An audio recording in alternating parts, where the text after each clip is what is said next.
In Sonic the Hedgehog, a seemingly ordinary day in San Francisco turns into a high-speed adventure when a blue, lightning-fast hedgehog named Sonic is relentlessly pursued by the eccentric Dr. Eggman. As Sonic races to recover his lost rings and evade capture, he teams up with the local sheriff Tom, and together they embark on an action-packed cross-country journey. Stick around until the end, because an unexpected ally emerges, and Sonic's ultimate showdown with Robotnik delivers a twist you won't see coming. Welcome to your daily dose of Movie Pill. Today, we'll be recapping a 2020 comedy adventure movie titled Sonic the Hedgehog. Spoilers ahead, and let's dive right in. In San Francisco, California, an ordinary day takes a shocking turn when an anthropomorphic hedgehog with striking blue fur, white gloves, and red shoes races through the city at an incredible speed. His name is Sonic, and he's being chased by a mustached scientist dressed in red, firing powerful energy blasts in his direction. As the chase unfolds, Sonic pauses to narrate the events and rewinds to the beginning, recounting the story of how everything came to this point. Sonic starts by reminiscing about his childhood, growing up on a stunning island filled with palm trees, flowing waterfalls, and natural loop-de-loops made of earth. He loved to run freely across the island every day,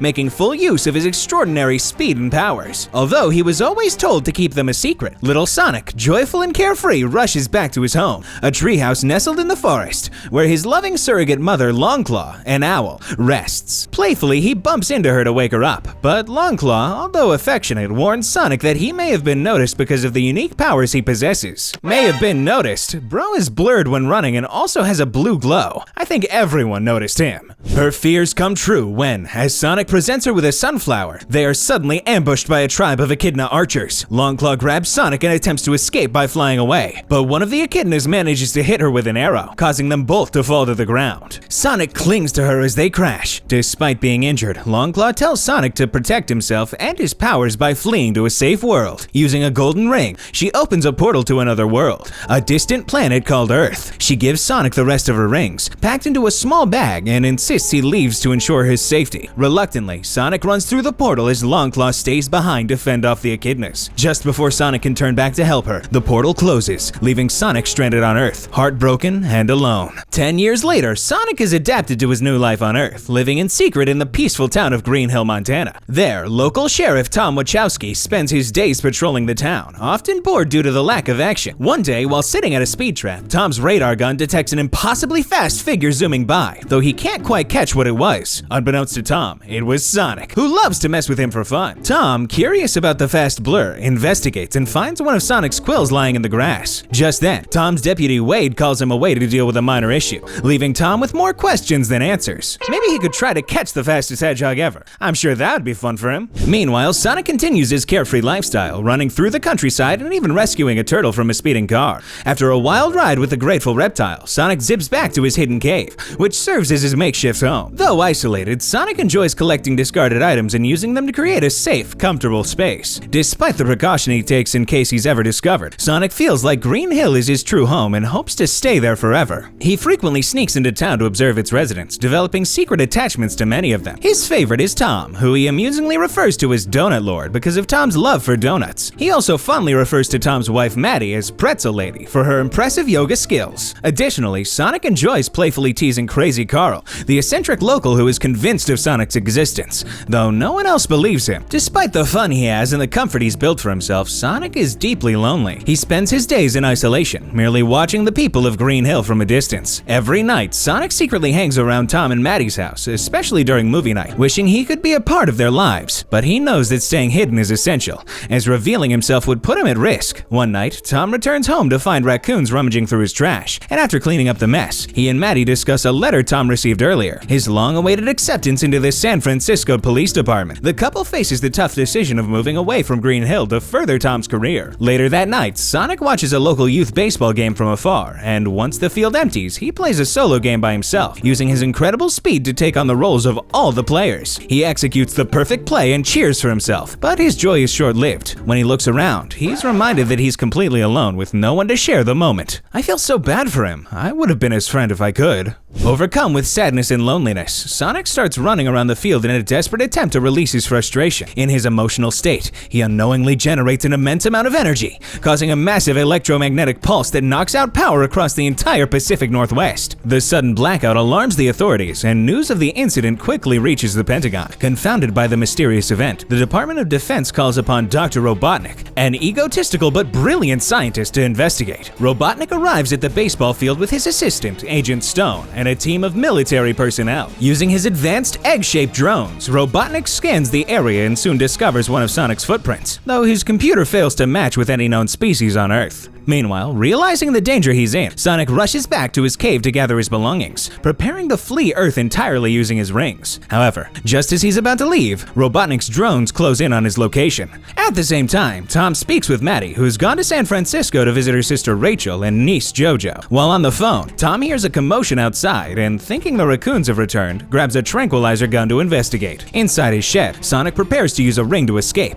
but Tom bursts in, and the two are startled by the sight of each other, screaming in shock. In his panic, Tom fires the tranquilizer dart, which hits Sonic in the leg. Bro is faster than light, presumably, but got hit with a tranquilizer dart? I guess super speed doesn't give you super senses. As Sonic weakens, he sees a picture of the Transamerica Pyramid on Tom's shirt and drops one of his rings, which opens a portal to the real building in San Francisco. Unfortunately, Sonic's entire bag of rings falls through the portal and lands on the pyramid's rooftop before the portal closes. Sonic collapses as Tom brings him inside and places him in a dog cage, realizing that the blue devil Crazy Carl had been ranting about is real. Sonic soon awakens and the two finally speak, with Sonic begging for help. Just then, Robotnik arrives at Tom's house with his drones, and Tom quickly hides Sonic in the attic. While Robotnik searches the house, Sonic hides among the sports equipment stored in the attic. However, a noise from Sonic causes Robotnik to barge in. But he only finds a raccoon eating a cake Maddie had baked for Tom. As Robotnik prepares to leave, he discovers Sonic's glowing quill. Robotnik threatens Tom, demanding to know where Sonic is, but Sonic reveals himself and pleads with Robotnik to spare Tom. In the commotion, Tom punches Robotnik, knocking him out temporarily, and the two escape after a brief fight with one of Robotnik's drones. I like how Tom carries Sonic and runs even though Sonic is like a million times faster and probably should run himself.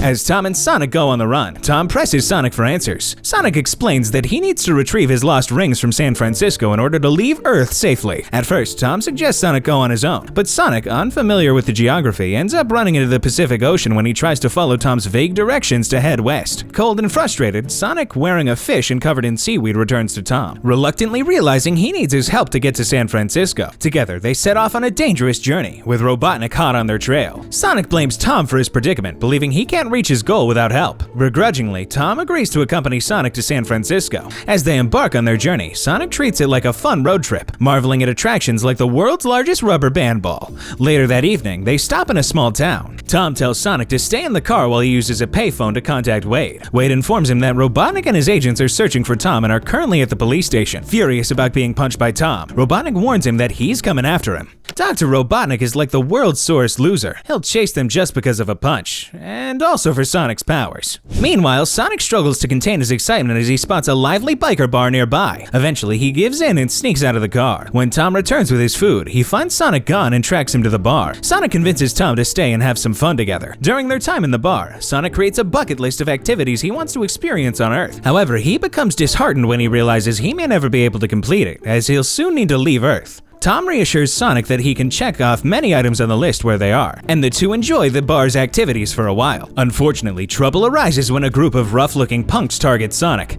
and he inadvertently provokes their leader, starting a bar fight. The punk leader attacks Sonic, but Sonic slows down time with his speed, using the opportunity to rescue Tom from attackers and set up mischievous pranks and traps to end the fight. In an instant, Sonic's efforts pay off. The leader crashes through the window wearing a bear head from the wall. Sonic and Tom quickly flee the bar, outrunning the angry patrons, and spend the night in a nearby motel. At the motel, Sonic races around the room, enjoying various activities. As they relax, Tom asks Sonic about the other planet he's supposed to escape to. Sonic confides that the world is bleak and undesirable, and he begins to question whether Longclaw was right about him needing to leave Earth. He then wonders if he could have a real life on Earth. Tom tucks Sonic in as he falls asleep, noticing that one of the items in Sonic's bucket list is to make a real friend. At that moment, a news broadcast labels Tom a domestic terrorist for his involvement in helping Sonic, due to Robotnik's manipulation of the authorities. Not the first time the media lies to the people. I guess Tom and Sonic are now getaway friends. The next morning, Robotnik and Agent Stone interrogate the patrons from the biker bar, including the punk leader.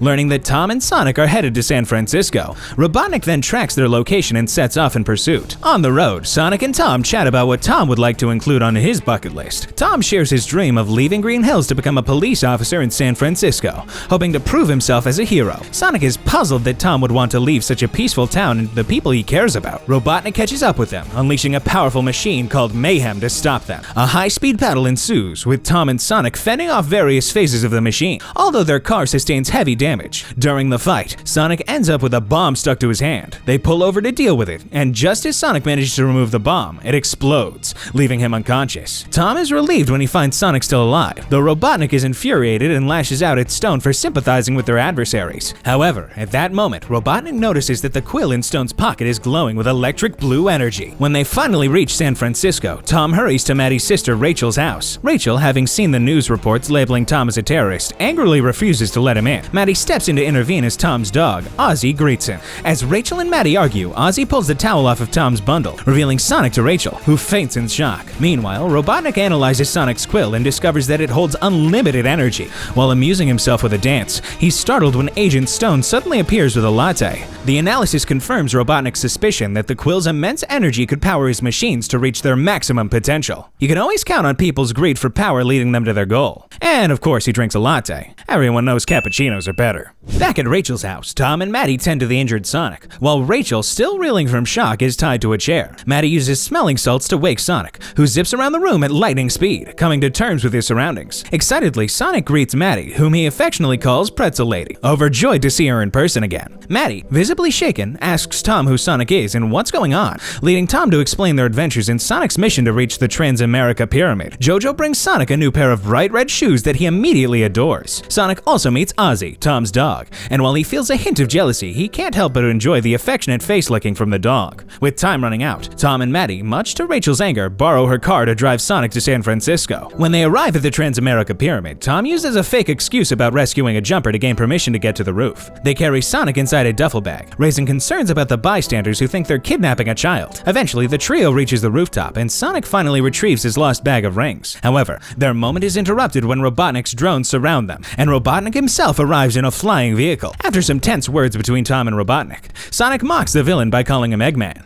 a nickname inspired by Robotnik's egg-shaped drones. Furious, Robotnik orders his drones to attack, but before they can react, Sonic pushes Tom and Maddie off the roof to save them. Robotnik then launches a barrage of missiles at Sonic, who activates his enhanced speed perception to dodge them easily and even playfully swats at them. However, Robotnik's vehicle, now powered by Sonic's quill, suddenly accelerates to supersonic speed, allowing Robotnik to match Sonic's movements. Even though Sonic's life is in danger, at least he's not bored running around the Earth anymore. Sonic narrowly avoids a powerful blast from the vehicle, but is momentarily stunned by the attack. Regaining his senses, Sonic spots Tom and Maddie still falling toward the ground. With seconds to spare, Sonic grabs one of his rings and throws it, creating a portal beneath them that transports them safely back to Green Hills, where they land in a barn. Sonic, meanwhile, crash lands into a tree, scattering his rings all over the ground. Back at the barn, the farmer greets Tom and Maddie and asks if they can help his cow, which is in labor. Meanwhile, Robotnik corners Sonic in the city and begins taunting him again, but Sonic gathers up his scattered rings and speeds away, prompting Robotnik to give chase. Sonic narrates the chase, humorously noting how this story has come full circle, just like the audience's anticipation for what happens next. The chase leads them through the streets of San Francisco, where Sonic is surprised to find that Robotnik, with his newly enhanced speed, can keep up with him. Sonic quickly opens a portal to France, causing both of them to appear in the middle of a mime performance. They race through the streets, disrupting the act as they pass by. Not far behind, Robotnik continues to pursue Sonic. The next portal takes them to China, where they race along the Great Wall, causing more destruction. Afterwards, Sonic opens a portal to Egypt, where Robotnik, determined to catch Sonic, recklessly damages many ancient monuments. Sonic creates a sandstorm to momentarily obstruct Robotnik's view, but Robotnik spots him running up the Great Pyramid and fires another blast just as Sonic opens yet another portal. This time, the portal brings them back to Green Hills. However, Robotnik's blast strikes Sonic just as they land, sending him flying through the portal and into the street, where he lies motionless. Robotnik emerges through the portal in his damaged vehicle, while terrified townspeople scatter, afraid of what might happen next. Seeing Sonic lying unconscious, unconscious, Robotnik prepares to finish him off for good. Tom, unwilling to let that happen, intervenes and climbs into Robotnik's machine, confronting him directly. Despite Tom's valiant efforts, he's quickly thrown out of the vehicle. Robotnik, with a sneer, questions why Tom would risk everything for an alien. At this moment, the locals gather in support of Tom, but Sonic remains unmoving.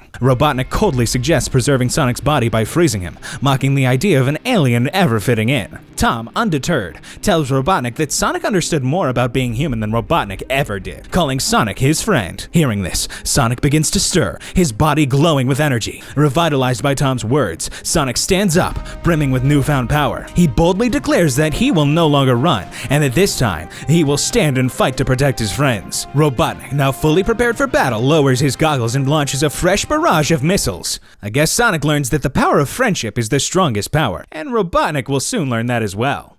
Using his enhanced speed, Sonic avoids the missiles and bounces off buildings, repeatedly slamming into Robotnik's vehicle. Each hit damages the machine further, but it still manages to stay afloat. Realizing that Robotnik's vehicle is too resistant, Sonic calls out to Tom, urging him to open a portal to the mushroom planet behind Robotnik. In a final, decisive move, Sonic charges directly at Robotnik's vehicle, hitting it with enough force to send it flying through the portal, trapping Robotnik on the mushroom planet just as the portal closes. With the battle won, Tom helps Sonic back to his feet and returns his bag of rings. Sonic, who had longed for a high five, finally receives one from Tom. Grateful, Tom informs Maddie that he's decided to stay in Green Hills, feeling that he's already fulfilled his goal of saving a life. As the crowd disperses, Sonic follows Tom and Maddie home. The next day, as Tom and Maddie work on repainting their house, a Pentagon official arrives to thank Tom for stopping Robotnik, and to inform him that all records of Robotnik's existence have been erased, clearing Tom of any wrongdoing. As a token of appreciation, the official gives Tom an Olive Garden gift card. He also asks if Sonic would be willing to meet the president, but Tom cleverly lies, saying that Sonic has left Earth. I'm sure the Pentagon would try to harness the powers of Sonic and run experiments on him, so I think lying was a good call.